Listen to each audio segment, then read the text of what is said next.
Welcome everyone to another mini episode of the Loud Costa Talks episode reviews. My name is Nate, and on my right is Omid. How you doing, brother? I'm doing good, bro. What's up, Loud Crowd and Casa Crew? Hope you all doing good, because I know we are. Oh yeah, most definitely we are. It's been a week since we hanged out. How you been since then? I've been doing pretty good.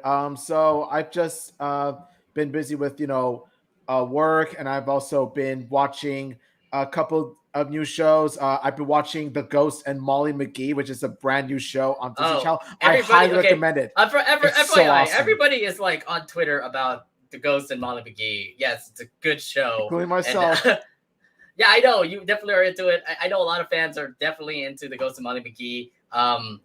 And I would say, yes, it's a really awesome show. I know that 5 episodes already have been released on Disney Plus.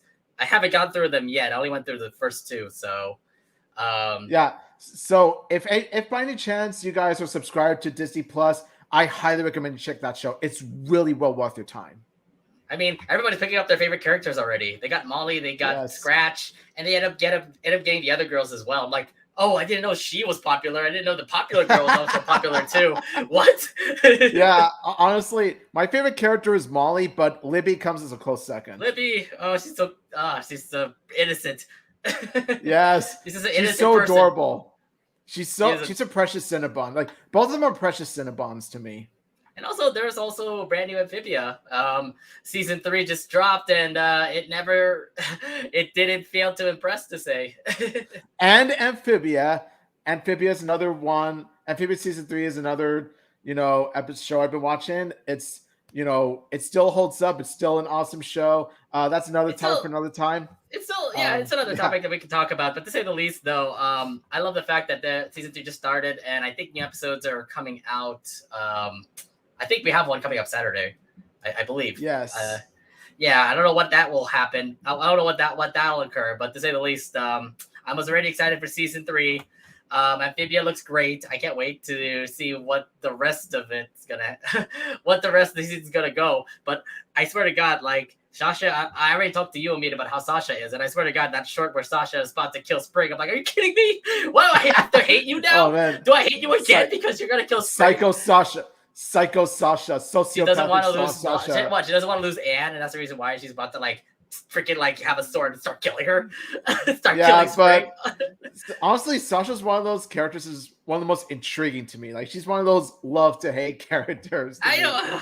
I love her just because she's trying to save, Marcy, but at the same time, she's about to kill Spring. I'm like, oh God, what is this? Who am I supposed to be?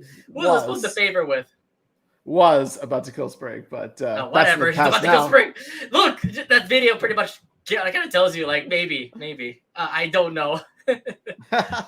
And also, I've been watching Squid Game. Also, Squid Game is. That's a good show. Awesome. Yeah, but that's different. Really awesome that's show. For a different audience compared to our audience here. That's true. Here's the other thing too. A brand new game did drop this Tuesday. I don't know if you were fans of the brand new game that came out. It's pretty much Smash Nickelodeon style. Nick All-Star Brawl just came out Tuesday, and we are hyped the heck about it. I mean, no doubt Two Louds are in there, Lucy and Lincoln, but of course all classic Nicktoons are also there as well. You have Ren and Stimpy, you have the Teenage Mutant Ninja Turtles, you have Invader Zim, you have Helga Pataki. I don't know why they do not have Arnold. First off, they should have actually put him in. But he's not really the fighting type like Helga is, though. So I guess, but still, it would be great to actually have a football head actually join the game. Anyways, 20 characters in. Omid, have you already found your main character that you're going to be using in All-Star Brawl? Yes, my number one main is, of course, the Blind Bandit, the Melon Lord herself. My favorite Avatar: Last Airbender character ever, Toph Beifong. I adore Toph. I'm surprised. I thought you would go for a Loud. Like, honestly, like the Louds are Lucy's my third main, Lincoln is my fourth main. I went by like who my number one favorite character of a particular series would be. Now, originally before Toph got announced at the last second, Helga was my number one main because she's my favorite character in Hey Arnold. But then when it came to my Nick All-Star Brawl wish list, Toph Beifong was second on my wish list Number one, of course, was Luna Loud. Like, if Luna Loud got in, like, she would be my main, like, no matter what. Dude, if Luna actually got in, that would be pretty interesting. But at the moment, Yes. no word about new characters coming out. I mean, I did hear that there's possibly other new characters that are coming in, like Shredder from TMNT and Garfield from Garfield. But Yeah. interesting how would Garfield work? He's a lazy cat. How do you make Garfield I don't know. It's a fighter? cat. I don't know. Maybe he can attack with lasagna. Maybe have like a lasagna plate pop up. Oh yeah, that lasagna final smash. Like, yeah, there's no final smash in All Star Brawl though.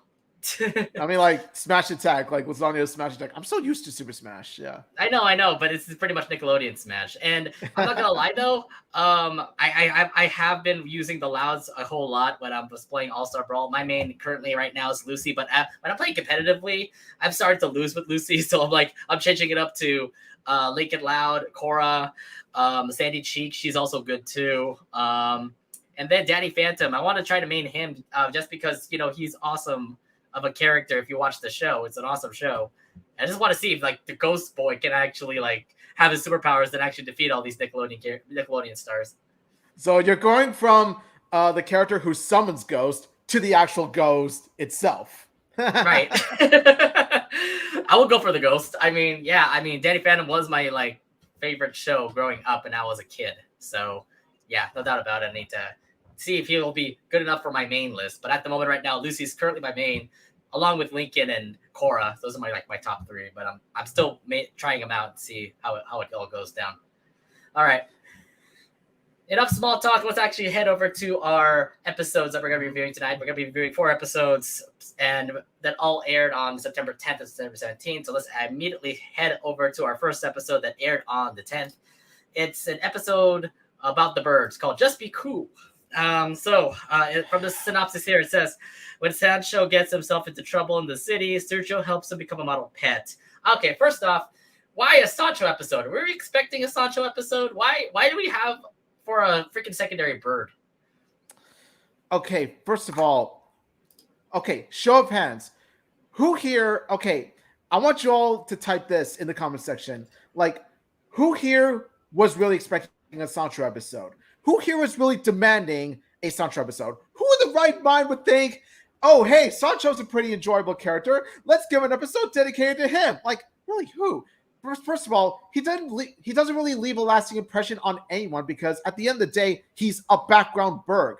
He's, just, the sidekick for Sergio. And, like, he doesn't really have that many moments at all. So it sort of boggles my mind that there's even an episode about freaking Sancho in the first place.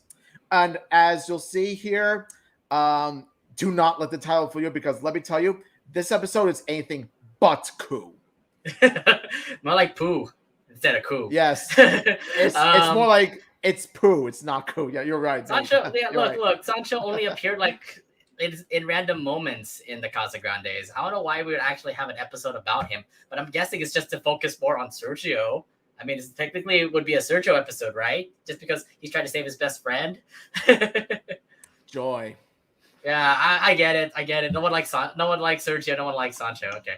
Either way, this episode did come up, but as Loud House Casagrandes says, you have to review each episode. So here we go.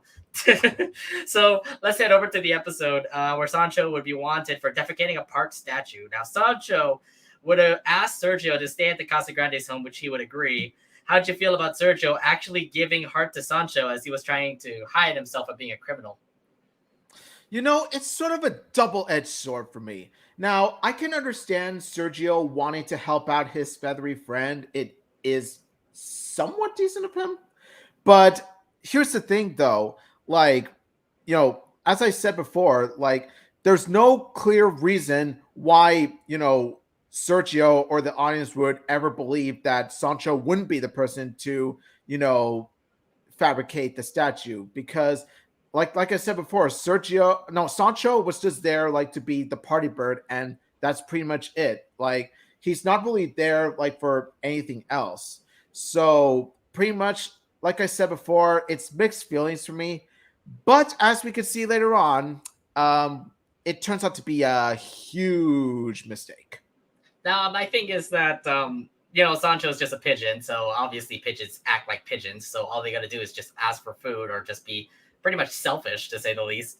He turned out to be a bad roommate, and I love the fact that Sergio was trying his best to like hide Sancho throughout the whole thing. So like he's trying his best to like make sure that he's not seen from the Casagrandes. So what did he do? Tried to hide Sancho into a toilet. Cut the cable because Sancho apparently was like intruding on Ronnie Anne's like watching of a soccer game. So I mean, like it's responsible for Sergio to at least try his best for his best friend, but his best friend turned out to be quite a how do you say this, a house slob. But either way, it was just I don't know. If you were, look, here's the other thing: if you were in like Sergio's point, would you actually kick him out just like what he did in this episode? Oh, this is something that he should have done like long ago, honestly. No, I get it. Yeah. I get it. Like it's Sergio's best friend, but if Sancho's gonna be acting like that, I would do the same thing, just kick him out, which he did in the episode, by the way. Yeah. Now, going to the sequence of events with Sergio and Sancho, I just got to say this. As if one single waste of feathers wasn't bad enough, now we got another foul pest to deal with. Now, I will say the Casagrandes themselves were quite enjoyable in this sequence of events. Like, Hector got a good laugh out of me. Rosa did too, but I really did not care for the literal toilet humor. But I especially loved seeing Ronnie Ann, Maria, and Bobby watch soccer together as a family. It is just so wholesome, even if it lasts for about 5 to 10 seconds. It's only like a minute. Honestly, it was a sight to behold. I'm just like, I wish the episode had focused on that instead of these two birds. We're gonna see that next Friday. Oh yeah. Oh man, well, we're not gonna talk about that because that episode's not gonna come out. Oh, it's coming out this Friday, but the thing is that we won't review it for probably like in another 2 or 3 weeks. Yeah, those events were pretty cool. Like I said, it was nice to see that. So here's the thing, though. Like we said, Sergio would kick out Sancho until he got caught by that pet catcher. This led to a sequence of events where Sergio would try to ignore rescuing Sancho, seeming like that he deserves it. Oh, did you think that was okay from Sergio? Finally, freaking finally, the one and only actual right thing Sergio does in the entire series. But too bad he just takes it back. Too bad it's ruined through these really, really emotionally manipulative scenes where the episode just tries so desperately, and I mean desperately, trying to get you to feel sorry for Sancho. I just have to ask you, why? Just why exactly? Sancho has virtually done nothing to earn our sympathy, so this does not work. All he's been doing was making things worse for his friend and not listening to anything Sergio has to say. And like while Sergio was trying to help him out, like how does Sancho repay him? By making things a whole lot worse for him. So of course Sergio had to kick him out. He was refusing to listen to him. And honestly, I honestly would believe that he actually had defecated the statue because, like I said, there isn't any indication or any hint that convinces us that he wouldn't actually do it. Well, until the reveal itself. Let's talk about the reveal, shall we? What? Wait. Oh. Yeah. I was just only talking about those sequence of events for Sergio and Sancho. Well, look, Sergio's just having fun, just just playing soccer with Lalo, just trying to ignore the fact that Sancho is guilty. He's arrested.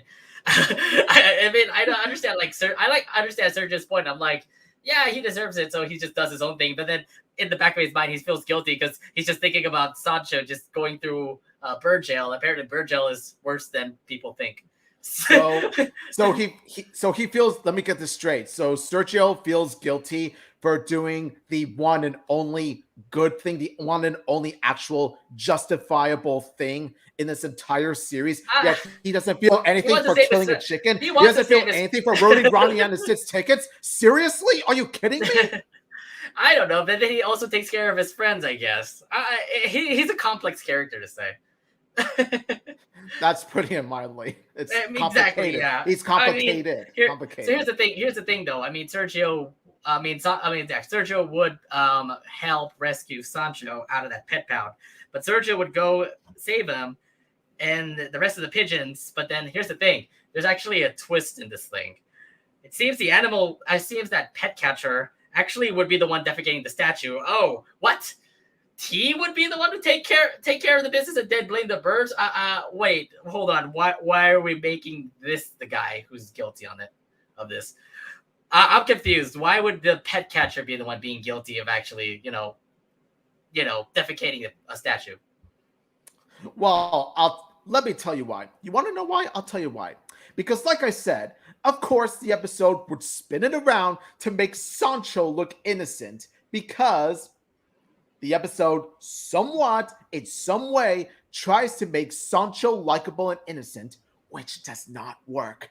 Honestly, like I said, why are we supposed to feel for Sancho? Why are we supposed to feel for Sergio? Why are we supposed to feel for their freaking friendship? Honestly, the only character in this episode that I feel legitimately sorry for is Lalo, honestly, for getting roped into this for some reason. Yeah, he ended up actually getting caught as well. And I'm like, wait, what did Lalo he do? Deserved He better. didn't do anything. Why would he be the Come one on. getting caught as well? I get it, because he was also trying to help escape the birds. Okay, whatever.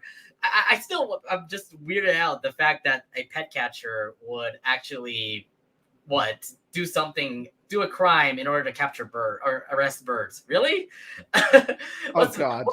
What was your grudge against the birds? But fortunately, we actually did get the answer. Here's the thing: Ronnie Ann did appear again to help rescue all those pets. It was thanks to the Casagrandes video cams that would capture the animal wranglers doing the crime. But why was the question? He didn't go to the pigeon party? Why? What? That's a reasoning? Tell me why that should be the reason why this pet catcher should capture birds. It doesn't make any sense because he couldn't be able to actually be a part of the party. This looks weird. This sounded weird. Omid already is very disappointed at this point. Anyway, explain your disappointment right now. Okay, Marcus? That's actually the animal catcher's name, by the way, is Marcus. Marcus? Okay, Marcus, dude, there's being insecure and then there's being straight up pathetic. And you, sir, fall into the latter category.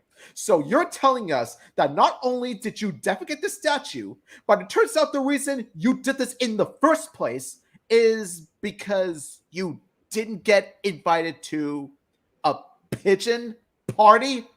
What the flip? First of all, dude, get some help. Like, really, get some psychiatrical help. Like, get Dr. Lopez on the phone, okay? Second of all, they're birds, for Christ's sake. You're a dominant species to them. You're seriously telling me that you don't have any human friends you can connect with? You really have to be so desperate to go to a bird's party of all things? Why? Just why? Third of all, this is Pigeon Man done completely wrong.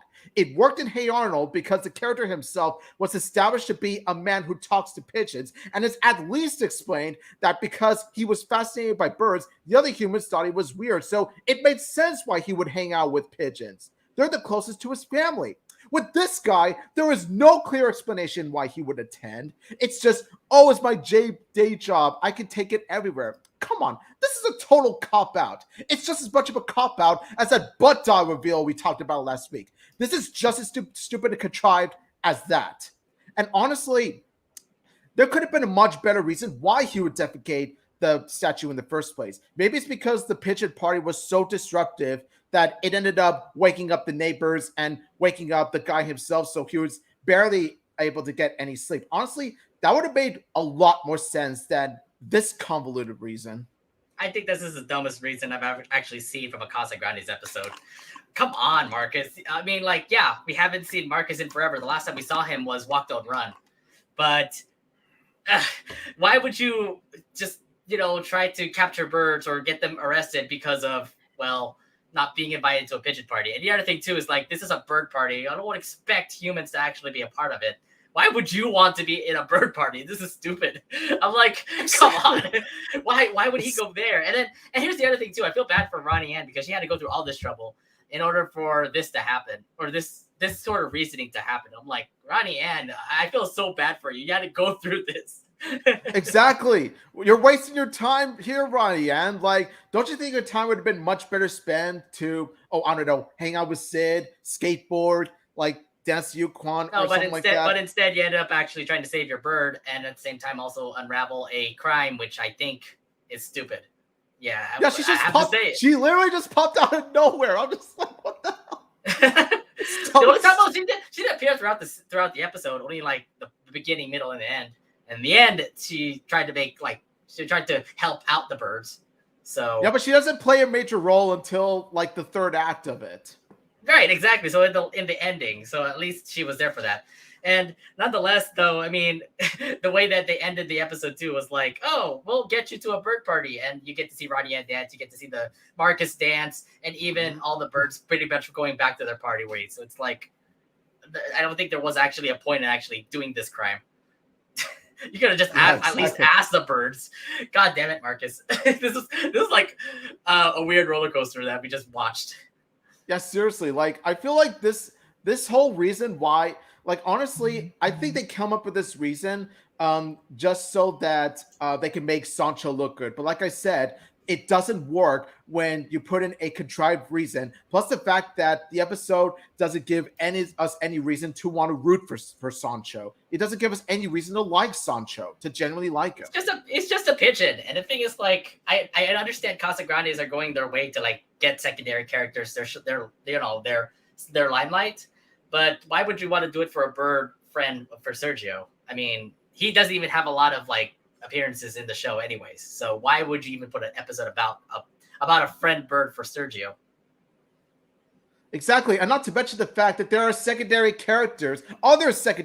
other much better secondary Casagrandes characters who have yet to get their own episodes. Like, we want a Mrs. Kernicki episode. We want a Becca episode. We want a Stanley episode. Just those characters. Which they apparently have. Strife Coach, yeah, Mrs. Kernicki. Yeah, but not the main spotlight. The thing is with Strife Coach is that it's mainly Ronnie Ann and her friends, whereas Mrs. Kernicki only plays a big role in it. I know exactly, but we'll explain that next week, which is another episode we're going to be discussing next week. Either way, how can I explain this? This was just ridiculous the way that it actually was. Either way, I don't know what else to actually close it with, but anyways, anything else you want to bring up in this episode? I'm going to be very honest here.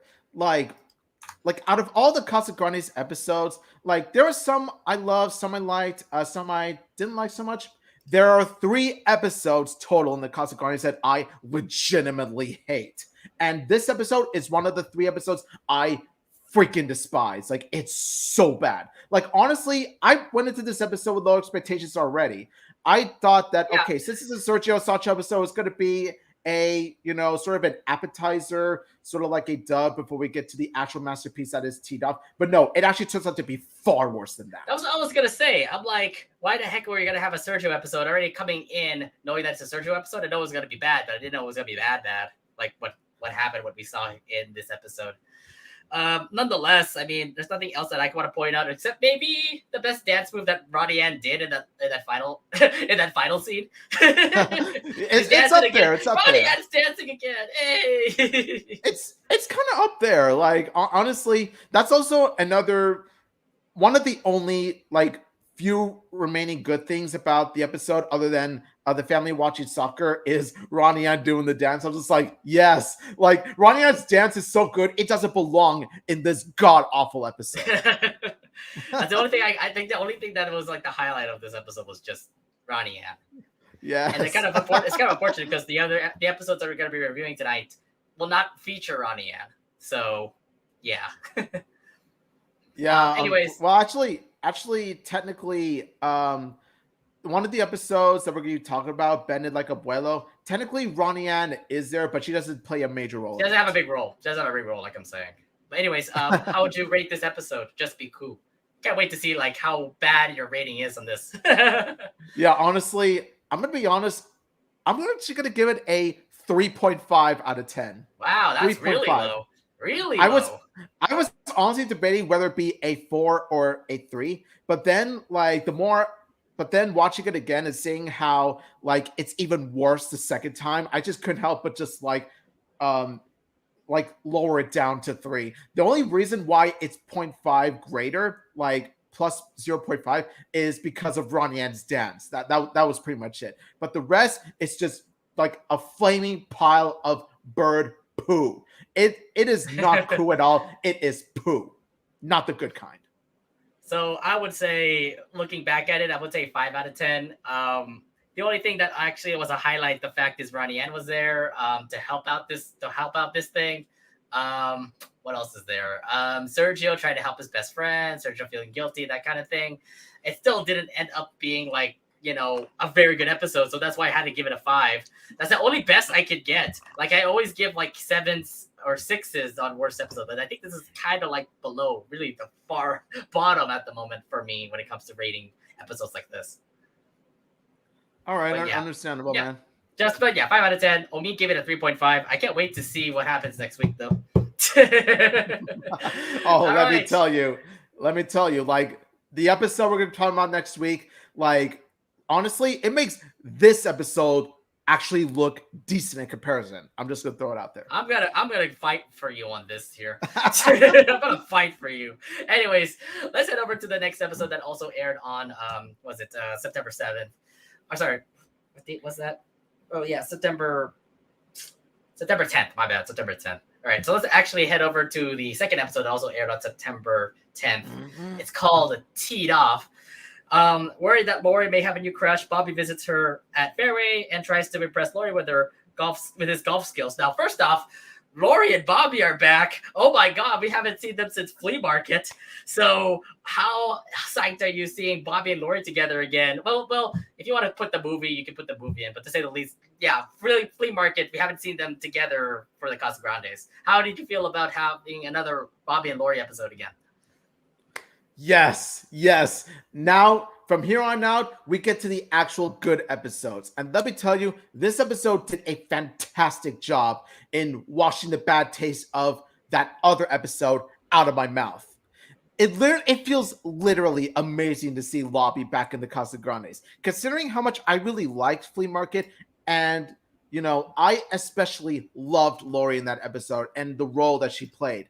I was very excited to see Lori's return in this exact series. So only one character comes up to mind is Lori. And I'm just happy that Lori is back in the Casagrandes. I thought she was going to, you did see her in Lori days, but at the same time, like, she's going to be back in the Casagrandes as well. So I'm like, Lori and Bobby again. I'm like, yes, thank God. I can't believe this couple again. Thank fucking God. I finally get to see Lori and Bobby again. But the story, though, is more like Lori looking like she's actually having a crush on a guy named Ewan. And of course, Ewan. It's actually Ewan. Ewan. Either way, you would know Bobby would get jealous about that. That's the whole point of the episode. Anyways, let's head over to the episode because Bobby would visit Lori after a day of cleaning in the Casagrandes household, not knowing the fact that Carl and Sergio would actually join in. He was about to surprise Lori that he was visiting until a hot stub named Ewan. Is it Ewan? It's Ewan.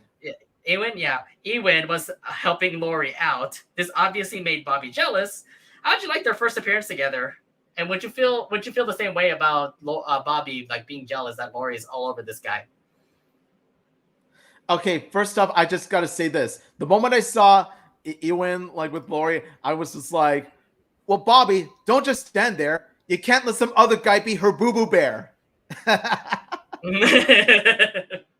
Like the one and only line in the movie that Ronnie got is, I loved it.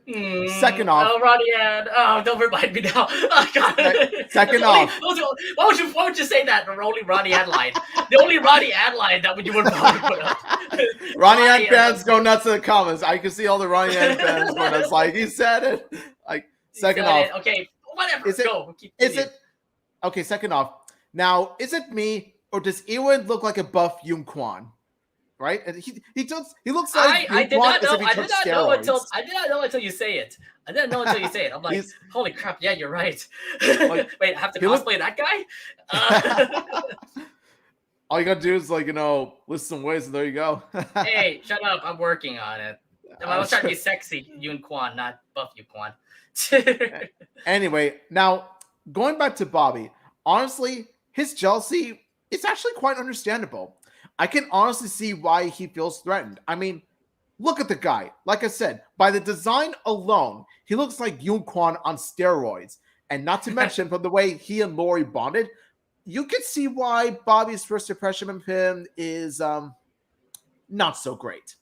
Of course, it doesn't help either when season 2's favorite character and 99-cent Iago at Field of the Fire. Let's just say this though. How do I put this up here? Sorry, I gotta get my thoughts here. I love the fact that Bobby's trying to be impressive by, surprising Lori. But of course, it makes sense why Bobby would be all jealous. Look at Lori. Like, even in the freaking title card, she's all in love with this Ewan character. So I'm like, okay. And then throughout the episode, you get to see, like, Lori continue to be impressed with Ewan's, best golf skills and all that kind of stuff.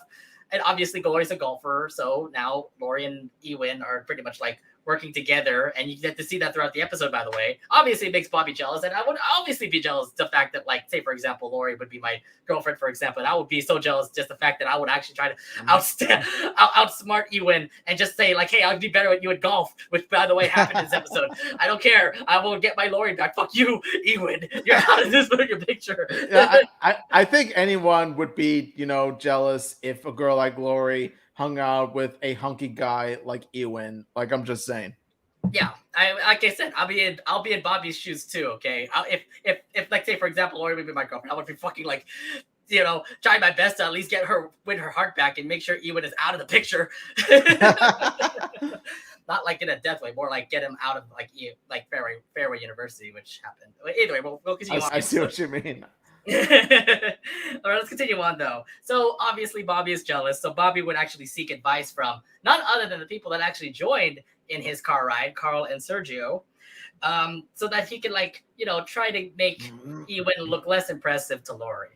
Either way, they did a lot of stuff to make him, like, less impressive, like, say, for example, cut his hair or mess up on an equation. Either way, they all haven't worked. Explain your thoughts during the sequence of events. Now, I thought those were all clever ways to make Ewan look less, Ewan.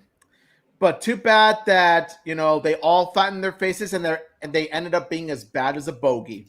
Now, the gags themselves, like, the ways they go around about it, it's actually pretty creative. Like first of all, like, they pretty much blow out a huge wad of gum, and then they swing it and it hits on Ewan's head, but then he manages to shave off the gum in his head, and somehow manages to make Ewan more attractive in a sense. More attractive, yeah, because all the girls were all over him. Like, look at the two girls that are just like, and their eyes can really see it all. Right, like, right. Honestly. And is it me or the hair, again, going back to the comparisons, the hair is definitely looks like Yun-Kwan's hair. Like, oh my god! Like, honestly, his shaved hair totally looks like Yun-Kwan. Maybe more of a messed up hair that Yun-Kwan would have. And also, like, the chalkboard, like he tries to solve the equation, and then they put itching powder on his ass, and so, like, he still was able to actually get it right. He still managed to get it right, much to the dismay of the trio. Right. I don't know. To say the least, they tried their best to at least make him look to make him look bad, so that it would distract Lori from Ewan. But in the end, it still just made him look more attractive.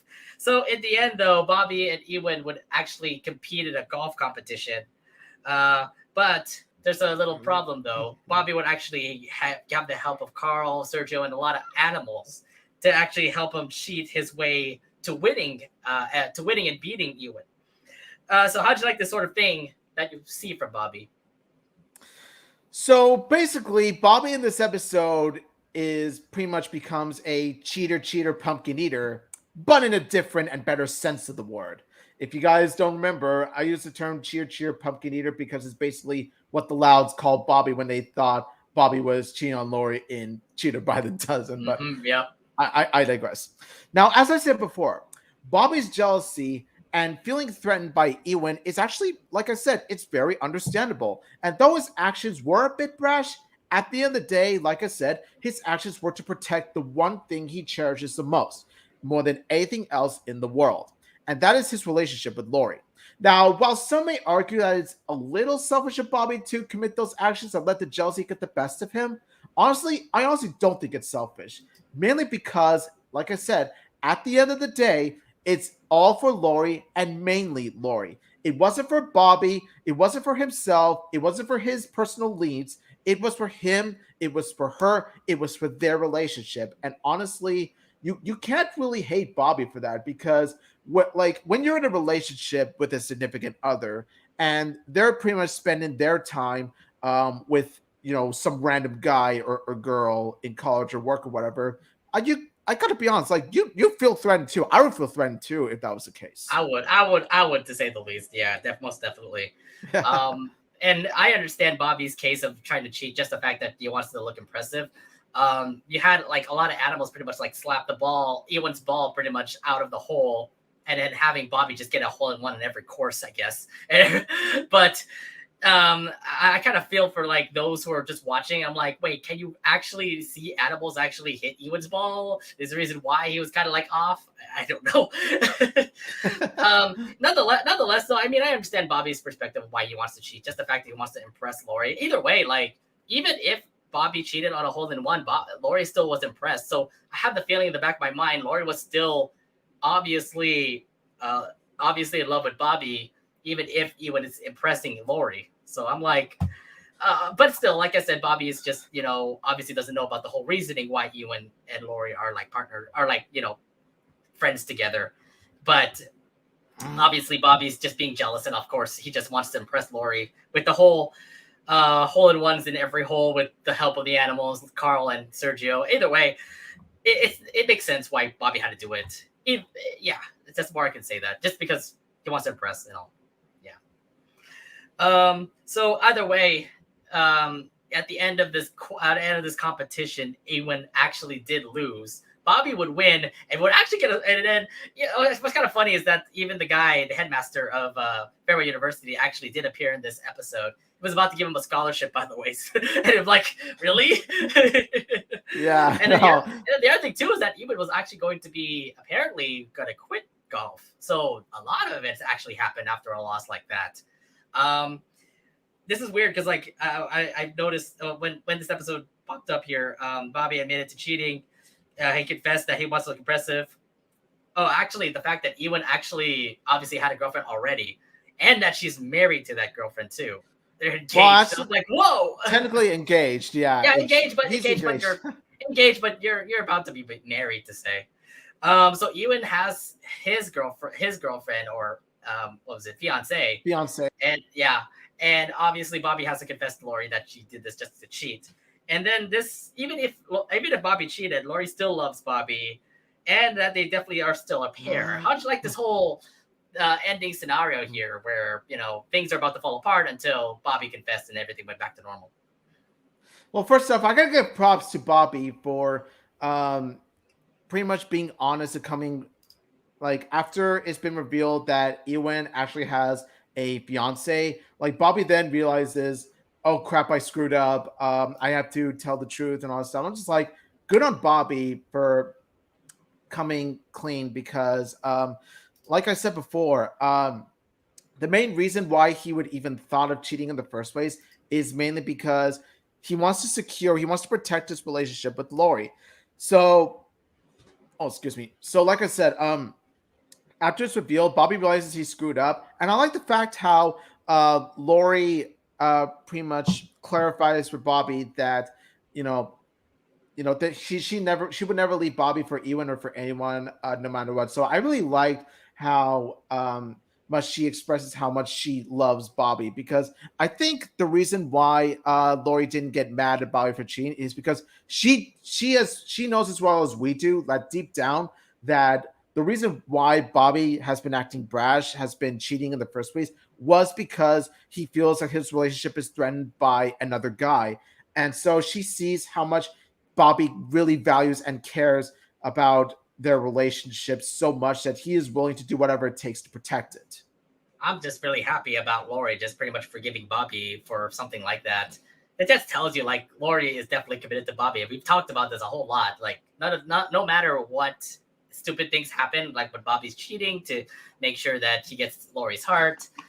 And they're still going to be together no matter what. And I just love how committed the relationship is. They're not going to break up. It doesn't feel like they're going to break up. I feel like in the end, they're going to get married. And I can't wait to see how the Bobby and Lori relationship would all turn out. Either way, this is just amazing. Just the fact that we actually get to see Bobby and Lori again, back in, back in a place called Fairy University. I'm like, wow, I didn't expect to see Bobby here in Fairy University actually impress Lori here. So I'm just happy to see these two back together again, and having an episode just like this, I thought was like perfect. Just tells you like they're testing the relationship. Yes. And this is definitely one taste of the relationship. Yeah, it really does. It really does feel like a hole-in-one in a sense. Yeah, I could say that. All right. Anything else you want to bring up in this episode? Yes. Let me just say this. Lobby shippers, lobby fans, come get your food because we got not one, we got not two, we got 3 lobby kisses, baby. Look at that. Lori kissing Bobby on the sheets. And you see like all these like kissing marks on Bobby's face. I'm just like, oh, so but then again, you're pressing Lori. Lori is obviously in love with Bobby, and then she obviously gets some kisses with him. I'm like, oh my God, beautiful. It is so awesome. And another thing to add is that it would have been pretty funny. It would have been pretty hilarious if somehow Clyde made an appearance in this episode and he witnessed the entire thing. And then Clyde's just like, oh, the irony, right? Because oh my God, it was in this episode that Bobby became Clyde. Like Bobby became Clyde in this episode. Wow, we're gonna put it that level, okay? Because we saw how Clyde felt threatened. Clyde was jealous of Lori and Bobby's relationship back in the early seasons, and then I'm just like, yeah, in Teed Off, pretty much it's like I said, it's very ironic when Bobby is put in the same position as Clyde was. Right, that's true. My thing that I also want to point out, it looks like we're having a lot of the Fairy University people in the Casagrandes. Are we assuming that we're going to see more of the Fairy University and Lori in the Casagrandes? If that is a yes, please have Casagrandes episodes with Lori and the Fairy University if possible.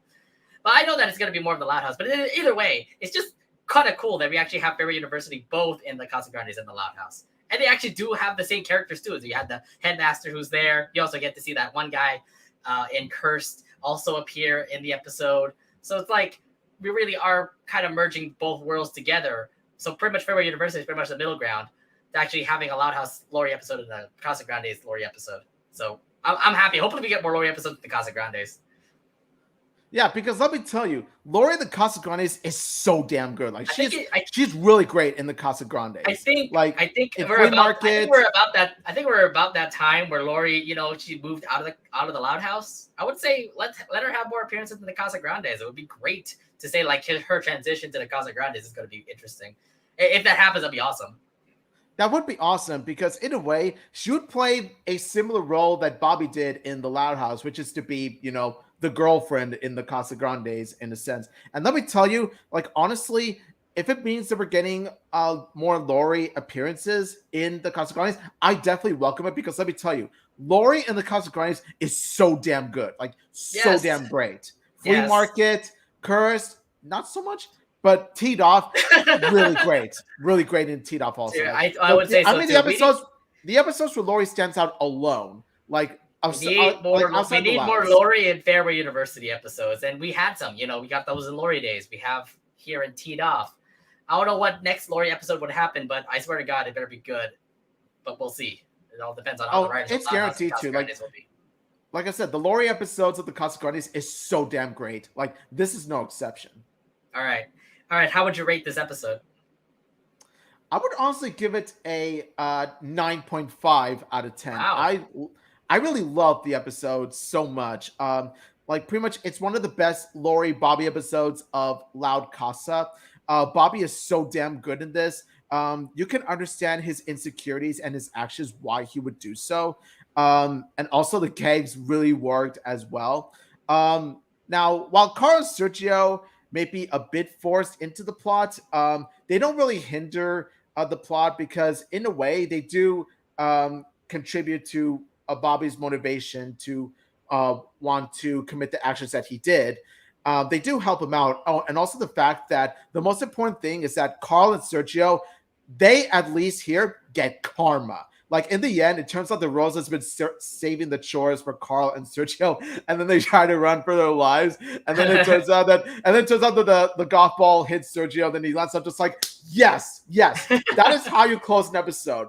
That is how you deal with Sergio like this. Like that's how you deal with Carl and Sergio. Like when they pull off their schemes, it's just like give them karma, give them punishment for what they have done. Like that's what you call handling Carl and Sergio properly. Right.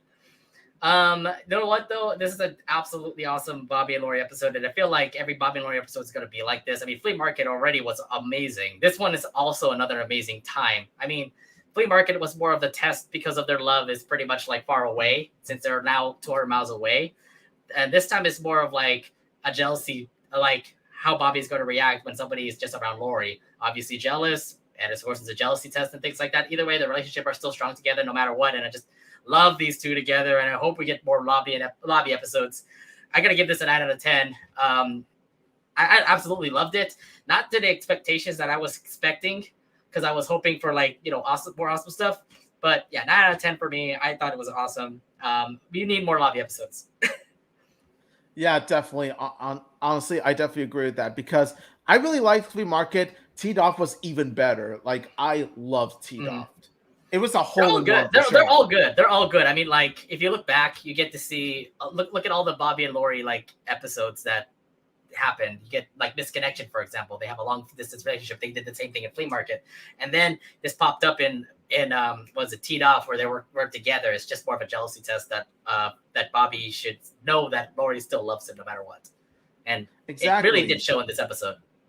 All right, exactly. Enough small talk. Let's head over to our next episode that aired on September 17th. The first one is called Bend It Like Abuelo, kind of like Bend It Like Beckham. So in this synopsis here, Hector finally joins his dream soccer team as their good luck charm. Okay, so the family would all be celebrating their favorite team, the Gatos, as they are getting ready to watch them possibly win a championship game until they meet their star, Picosito, at the Casagrandes Mercado. Now, he would just be there just to get chicharitos and to grab a picture. They would win the championship hands down, but it led to this assumption. Because Picosito pretty much rubbed, Hector's head is the reason why they won the championship. Explain your thoughts in this synopsis here. First off, I just want to say this. Gatos, meower power. Meower power. And also, like the moment Picosito showed up in the Mercado, Vito decided to keep his mouth shut about dissing him. And I love that part. Bet you're eating those words now, ain't you, Vito? Huh? Also, oh my God, Carlos in that cat suit. I swear to God, like honestly. Carlos, I'm just gonna say Carlos is the next Catman. Like after Adam West, Carlos is the next one to take the cat suit. I'm just saying. Also, I love that running gag of whenever the characters chant Gatos, Rosa just pops out and just looks for the actual Gatos. Like, oh my God, Gatos, that was actually really funny too, because I thought it was just annoying the fact that Rosa just continues to, try to find whatever Gatos appear. Oh God, that just made me laugh every time. However, that's not the only joke from Rosa that really lands. When Picosito rubs Hector's head with some of that powder from the chicharitos, and Hector says, "I will never wash my head again." And then Rosa pops up and asks, "When did you start?"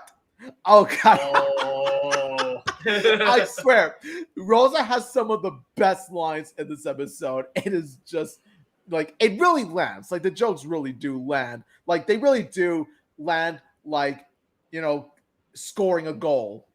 They scored a goal in that. Yes, to say the least. Though, I mean, this whole sequence of funny gags that happened, for the first episode of season 3, definitely does hit. And I was just laughing throughout the whole thing, like Rosa just with the Gatos, trying to find wherever the Gatos appear. And the fact that the Picosito was just looking there for chicharitos. And by the way, he got a lot of chicharitos. Oh yeah. You can see why they Yeah, call him. the guy's a big fan of Chicharito's. Either way, I love the fact that like literally he just rubbed his head for a picture, and then it ended up actually having the win. It's just more of Vito pretty much giving the suggestion to Hector, and then obviously Hector believed in Vito, and then in the end, yeah, they they are good luck. They end up winning a championship game. So either way, obviously they are assuming that Hector is good luck because he rubbed his head. So testing the theory out, Hector would become the Gatos mascot because it actually did happen because he literally went to a game. Picosito would actually rub his head, and then he actually did win. And what's kind of funny is that Picosito actually hired him as the mascot. Yeah. How did you like him joining the Gatos because of that whole good luck charm thing? Okay, so from what I can gather, this is what I like to call a reverse no such luck. Whereas that episode was a bad episode about bad luck, this is a good episode about good luck. You know what I mean? So it kind of works in that way. Like, I just love how Hector himself is so passionate about his team.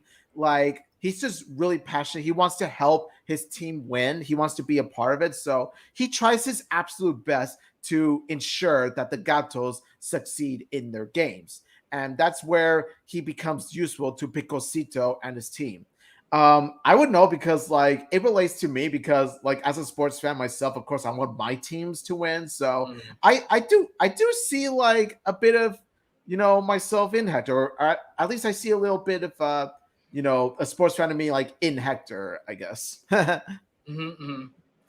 I have to. I don't know why you actually put the NSL. Why would you have to actually put up the episode? But I can understand the comparison between that episode compared to But Like Abuelo. It is kind of like a good luck charm. So it's trying to like test the theory of good luck compared to like what bad luck happened in that episode.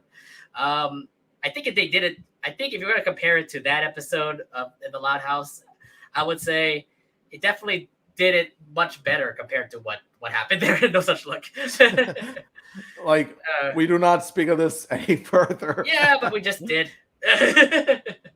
So either way, the team would. Okay, so here's the thing, though. Even if he was a good luck charm, they still ended up losing. So he would go to one person who believes in good luck, obviously his wife, Rosa. So she would go through all the good luck charms to bring good luck to Hector to no avail. So first off, how'd you like the fact that he goes to Rosa for good luck? And the other thing too is, how'd you like the callbacks from Cursed?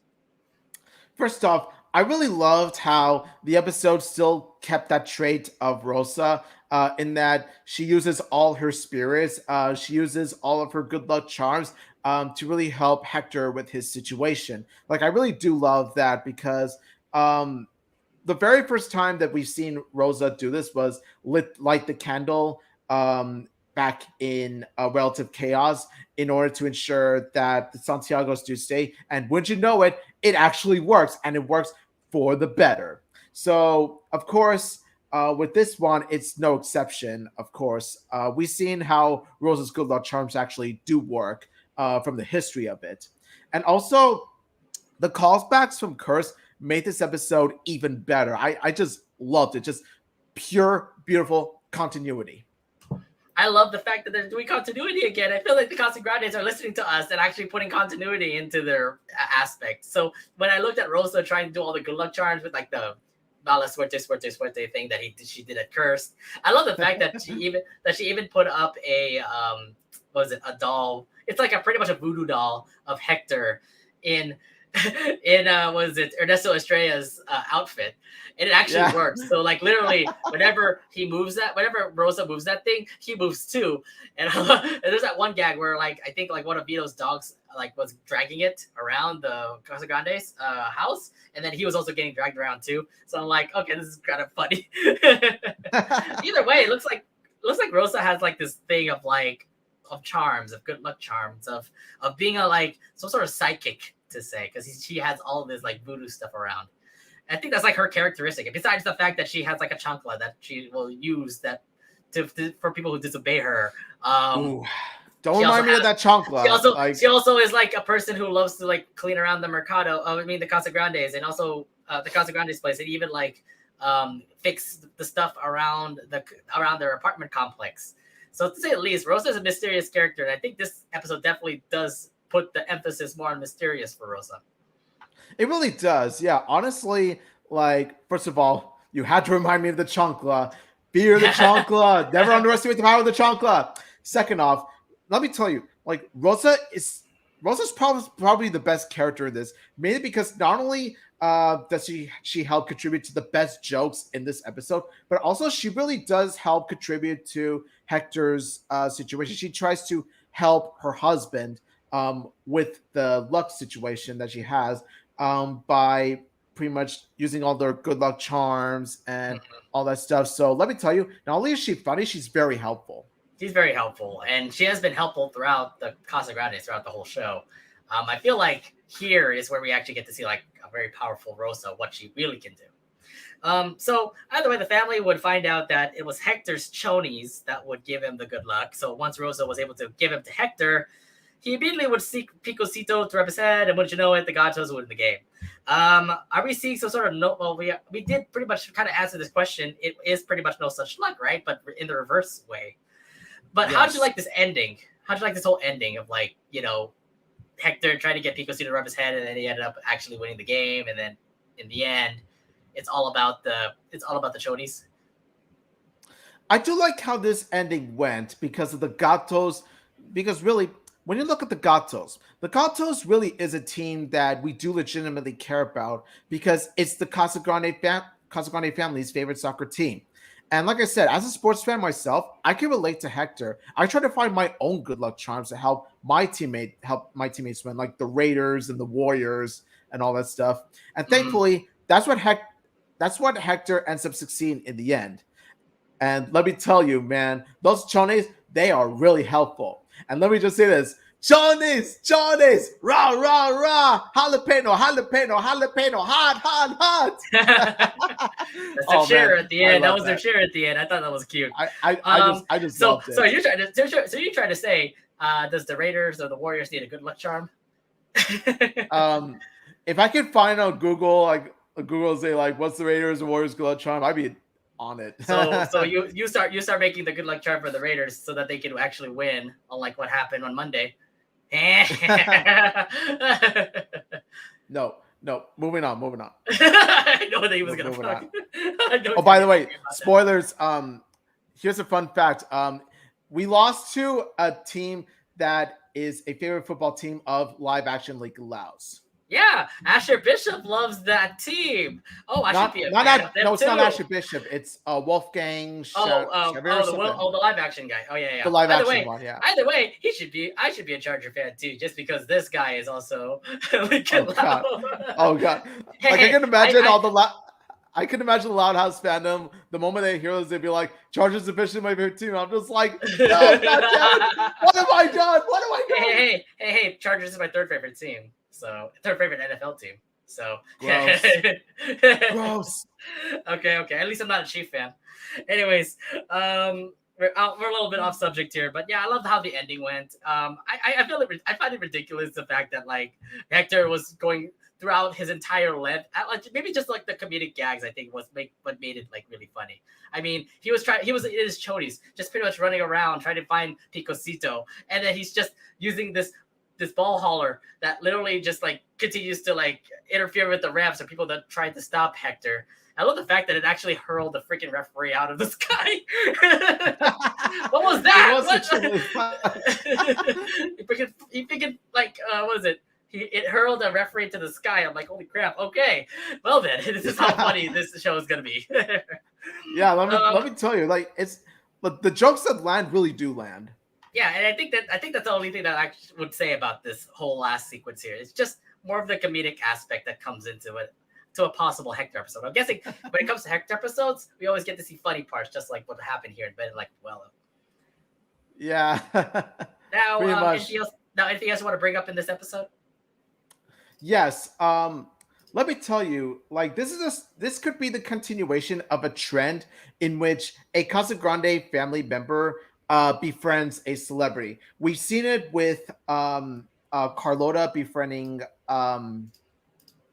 Alyssa. Carlota befriending Alyssa. We've seen it with Ronnie Ann befriending Penelope Powers. This could actually follow suit with Hector befriending Picosito. So you got Carlota befriending a pop star. You got Ronnie Ann befriending a movie actress. Now you got Hector befriending a soccer athlete. Like you let like what's next? Like Rosa like building a friendship with Ernesto. I have to see that. Yes, I believe she did. Did you see Cursed? Yeah, but I feel they're gonna build a deeper friendship. Like I feel that Rosa and Ernesto's bond hasn't reached that level quite yet. We'll wait for Friday. Wait for Friday, yes. We'll wait for Friday. Let me tell you. Oh my god. Well, we're not doing previews, but I know I'm gonna be psyched up for that episode. Either way, oh hell yeah. Here's the thing I also want to give a shout out to Efren Ramirez, who voiced Picosito. He is the actor who was Pedro in the movie Napoleon Dynamite. So, okay, a little bit of classic there. I'm so happy to actually see an awesome star like him. I love that movie. To be a part of this episode. And I was like, oh, shoot, wait. So, literally, I was listening to, Picosito's voice, and I'm like, Picosito's voice looks like not like any of the rest of the cast members. So I had to look at my research. Efren Ramirez popped up. So and then I looked at his history and I'm like, oh snap, he's Pedro from Napoleon Dynamite. So I thought that was pretty awesome to see that. On a side note, I really like Napoleon Dynamite. So honestly, when I heard about that, I was really stoked. By the way, that fact alone makes me want John Heder to be part of the Casagrandes. Like imagine John Heder. To do what? I don't know, but hopefully watch him just do gosh, idiots. Gosh. or do the dance, yeah. One thing I gotta say, vote for Picosito. Vote for Picosito. Picosito was the hero of the Gatos after all. All right, so how would you rate this episode? Like honestly, this episode is a freaking 8 out of 10. What do you think? Gosh. Okay, Pedro, it's not Pedro. That's not Pedro. That's freaking Napoleon Dynamite. It's still but it's still the same movie. It's still the same. It's using the same, like pretty much Pedro is Picosito. It's the same work in a sense. So not the same character, but the same work. So now, 8 out of 10. Okay. 8 out of 10. Yes, I feel that this episode, while not one of the best Hector episodes, let me tell you, it's really solid. Honestly, it's really, really great. It's really fun. First off, the jokes really do land, especially with Rosa, and of course, there's this certain passion that Hector has about his team that just makes it so relatable to me as a sports fan. So you can understand why Hector went about the way he did. And of course, Picosito himself is a really likable character as well. So yes, I will say this episode is definitely a good time. It's a fun time. And let me tell you, it really lands the goal. To say the least, though, I think the only thing that really got me into liking this episode, just the fact that it's just absolutely hilarious. I would say 7 out of 10 in this episode. I think it's the comedy aspect that really put it up to 7. But if you look back at how the episode was ran, it was ridiculous. I'm really, we're going straight to Hector for all the good luck, and apparently good luck is the reason why a soccer team would end up winning. I love the fact that they were down 6-0 and they end up winning the game just because Hector was the one who actually Hector was the reason why they ended up winning. Yeah. It's as if Hector was the Lin Loud of this episode. Like Hector was playing a similar role to Lin Loud in the Casagrandes, in this episode. Yeah, still though, ridiculous. Either way, I thought that was just funny. I think it's just absolutely funny. I wouldn't say to the best 7 out of 10. Yeah, that's what I'll put it there. All right. Yeah. Last but not least, is the second episode that also appeared on September 17th. The episode is called Bunstoppable. And the synopsis here says, while preparing for Bao for the Chinese Cultural Fair, Sid and Adelaide face off against time-hopping bandits. Wait, hold up for a second. Wait, we have a Sid and Adelaide episode? The Shanks Sisters episode? Wait. So how excited were you to hear about this, Omid? I already know. He's already excited. Oh my God. I was beyond excited for this. Beyond excited. For many months, we have been begging for a Chang sister episode ever since season 1, and especially ever since Zoomergency back in season 2. Excuse me. Where that episode made history as being the first ever Sid focused episode. And since that episode turned out to be so amazing, we have been screaming like 12 is Midnight fangirls and begging for more Sid episodes, and especially with her episodes with Adelaide. And what makes me even more hyped for this episode was honestly how this episode looks to be one of those that pays good respect to the Chinese culture, especially with the bows. I like the fact though, like the fact that we actually have a Sid and Adelaide episode. I'm like, holy crap! Wait, you never actually had like when you look back at all the episodes we actually watched of like Sid and Adelaide together. We never actually have them like focus on just the two of them. And holy crap, I would never expect this to happen. And I'm just happy to see the Changs are we already have focus on the Changs in Emergency, but now we're actually gonna have just the sisters actually have a focus on this episode. So I'm like, yes, finally it's the Sid and Adelaide finally having a bonding episode. And I was like, oh my god. The moment we've been waiting for. And look, they're adorable together. I mean, they're adorable nonetheless, but together, oh my god, it's like sweetness coming into an episode. Yes. Twice the adorableness. Twice the adorableness. Yeah. I like coming in. I'm like, oh my god, I can't wait to see how this all rolls out. Anyways, let's head over to the episode because it all begins when Stanley talks about this goldfish-shaped bow that helped their ancestors save the village. So here you go, your Chinese cultural lesson, said by was it Ken Jeong? I don't know, people. How did you like this cool cultural story from the Changs? Oh, let me tell you, it was a very beautiful story. It's absolutely beautiful. And it's told by Stanley about their ancestors.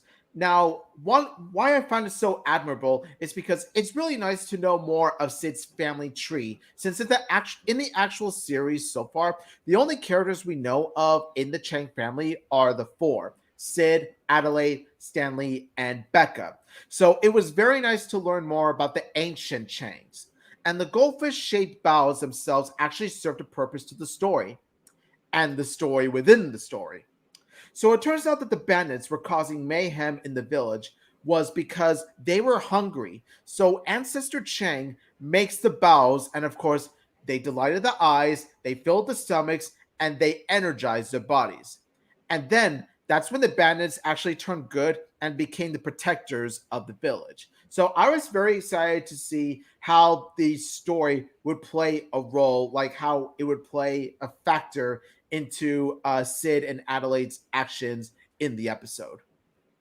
Yeah, and you know what though, an ancient story like this actually like did make the emphasis of like how this episode was going to roll. I mean, you have bandits pretty much like ruining your village. So what happens? I love the fact that it's a Chang. Like I like the story of the fact that it's a Chang family recipe that ended up becoming the reason how bandits actually turned out to be good instead of evil. So I'm guessing this goldfish-shaped bow turned out to be something good for like everybody. So I would imagine like giving it to somebody who's like really bad and just making them look good because they ate that. Yeah, I thought that was pretty interesting. Still though, Yeah. I like the whole cultural aspect when they actually look back, because it just gives you like all the ancient history that happens in the Chang family. And we never have things like that. I mean, you had that in the Loud House with the movie, for example.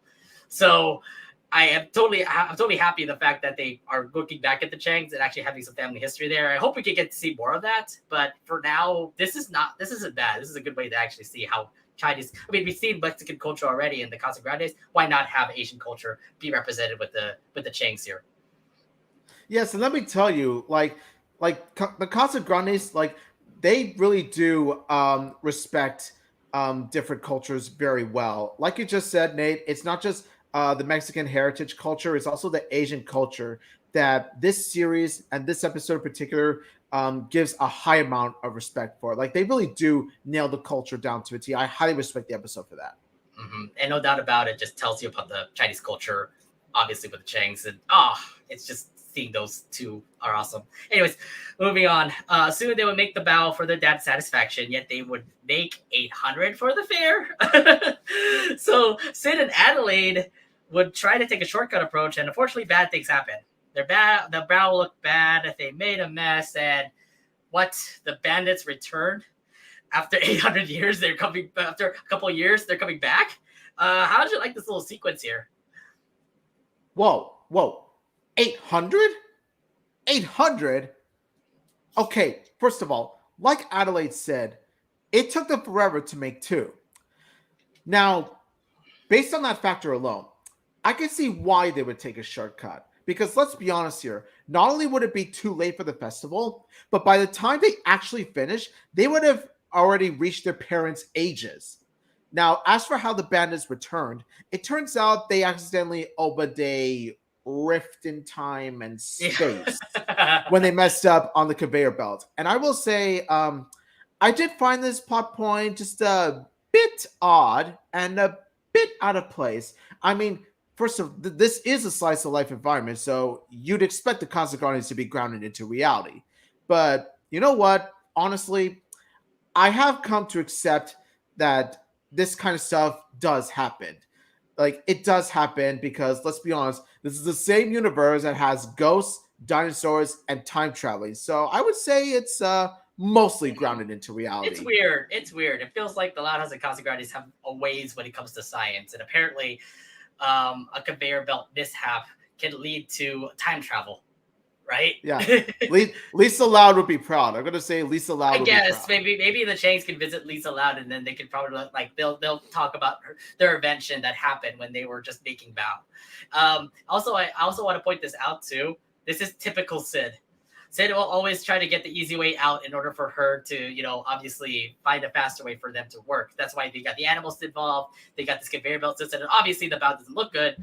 And like I said, this typical Sid, like you saw this in Zoomergency. She tried to find an easy way to get out of a situation. Yeah. I was just thinking that, like, honestly, it's good continuity on Sid's character because, like you just mentioned, just like with Zoomergency, like Sid sort of like invents ways. Like, she pretty much comes up with kooky ideas, her own creative ideas in order to make things, not just easier, but more convenient. Right. You know what I mean? Like, it's more convenient in a sense. So yes, I do see that sort of Zoomergency spirit in Bunstoppable. Now, the other thing too is the whole time travel thing. I'm like, we really need to go through that aspect. I feel like if they went through the route where they're like, oh, they didn't make 800 and obviously they get in trouble, obviously they're going to be feel disappointed. Dad is going to be feeling disappointed. That will be a really bad story. But at the end, maybe like they make a restaurant. That's another way about Bunstoppable will work. Either way, having villains like that, I thought that was just kind of odd. Why would you actually bring people back? Is it just a learning lesson for Sid and Adelaide because it's pretty much like putting them in the story? I think. Exactly. Yeah. Honestly, like I said, it was a bit weird how it was the bandits. It's like I honestly, I think what would have made it a bit better is if like you had like you had the great grandsons of the bandits instead of the actual bandits themselves. It honestly, that's how I would have done it. That would be pretty interesting. Yeah. Still, this having the time travel people come, those bandits coming in. I thought that was just like, wow, okay, but the fact that they actually are pretty much like reliving the tale that happened earlier in the episode, I think that was like, I guess, a learning lesson for Sid and Adelaide. Either way, still Sid and Adelaide would beat the bandits who would wreak havoc around Great Lake City. But remembering the story that their dad gave them, they would offer them Bao they made. First off, it's the bad one, and they were disgusted, obviously. So even Sid and Adelaide were also disgusted about this as well. So they tried another offer. Go ahead. Go ahead. Okay, so they tried another offer, other foods in Great Lake City. So they tried pizza, hot dogs, even ice cream. None worked, and the bandits would continue to wreak havoc in the city. So which led to the sisters actually working separately in order for them to keep the city in order. Sid would make Bao, and Adelaide would try to fight the bandits. So first off, how'd you like this part here in this episode? And also, how shocked were you to actually see that karate chops reference? Okay, now bear in mind, folks, these are bandits from ancient China we're talking about. So of course, their taste buds aren't going to exactly match up with those from today's society. Anyway, after failing to impress them with pizza, ice cream, or even Great Lake City hot dogs of all things, they go berserk and attack Great Lake City like it's the village itself. Sid then gets the idea to make Bao while Adelaide stays to fight them. And of course, that can only mean one thing: the return of Hiya! Karate Adelaide. Yeah. Oh, yeah. Woo! Oh, God. Yes. The return of Karate Adelaide. I just loved seeing that. Just the fact that it's a more continuity again. Remember we talked about continuity back in Like Abuelo? We're doing it again with Adelaide. Remember, she was a karate master in karate chops. She did beat Carl. And look at her Par's trying to beat student. bandits. Sensei Par's best student. I love they brought it back. And then look, Adelaide uses her karate skills to fight off with these bandits. And I'm like, oh, this is like, okay. I forgot Adelaide was a karate master. And it's great just to see that. Let me tell you, Casagrandes always nails with continuity. Like, they're the continuity masters. Yeah, I don't know what. I'm guessing they're listening to us, right? They're listening to all of the fans. They always have been. Mostly. Yeah, versus Loud House. You motherfucking Loud House people. No, Loud House does it's getting better with continuity, but they just haven't always nailed it. To a par like what Casagrandes have done. All right, anyways. So either way, it all worked out. Sid would make the bow. The bandits would be satisfied and return back to their own timeline, yet they still need to make 800, for which they would do. It would satisfy their dad as he beats his rival food stand. So how'd you like this little ending where Sid and Adelaide worked together, made those bows, and pretty much saved Great Lake City? Sid, Adelaide, I'm very proud of you two. I am very proud of you girls. You followed the Chang legacy and satisfied the bandits' taste buds. Let me just say, on behalf of the entire Chang family, the Chang dynasty, and all that stuff, let me tell you, you made them proud. Let me tell you, you made your ancestors proud. Here's the thing I love about the ending, though. They worked together. Like, these sisters worked together and ended up having a good resolution at the end, saving themselves from those bandits, and then even working together to get those bows and also make their dad pretty happy. So I'm pretty happy, like, how the ending goes. I'm like, just having Sid and Adelaide work together is just amazing. And of course, having Sid actually make all the bow together. I thought she would actually mess up, but she ended up actually becoming like a master of the golden fish bow. So it's like, okay, so I actually love these. I actually love and satisfied like how these two worked out, and it's just awesome just to see this ending for Bunstoppable. Honestly, yeah, no doubt about it. It kind of makes me want a goldfish bow too. Yeah, I love the fact that like Adelaide like karate chopped the bandits all the way back into the book. I just loved it. They're about to pop out. Badass Boom! Adelaide. Badass Adelaide. Yes. We need more karate Adelaide. We need more karate Johnny Adelaide. Lawrence. Sensei Lawrence would be proud, Adelaide. Let me tell you. Join Eagle Fang.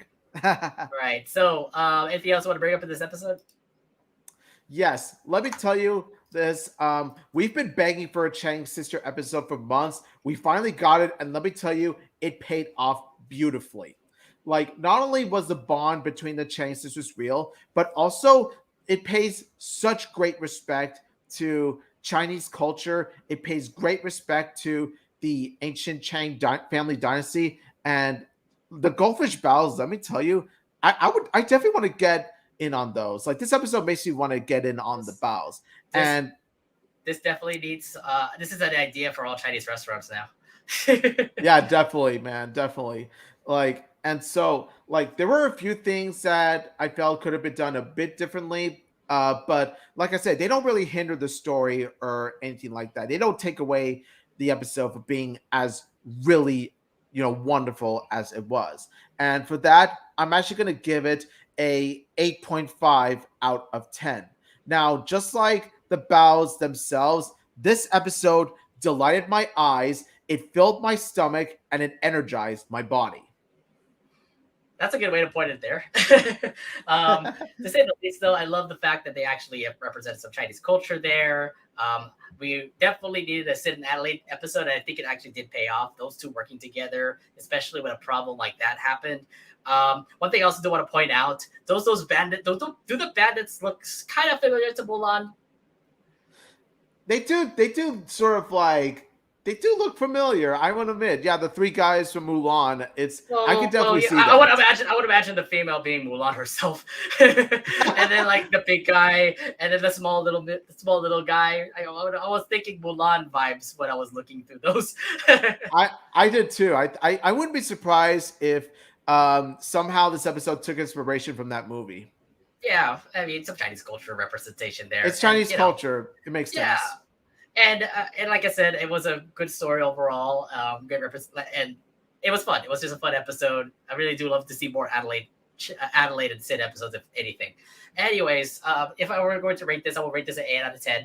Obviously, the point of the story with actually having the villains, actually having the bandits come back in time was a really odd way to do it. But I'm guessing it's trying to incorporate them into the story. Maybe that's the reason why they brought them back.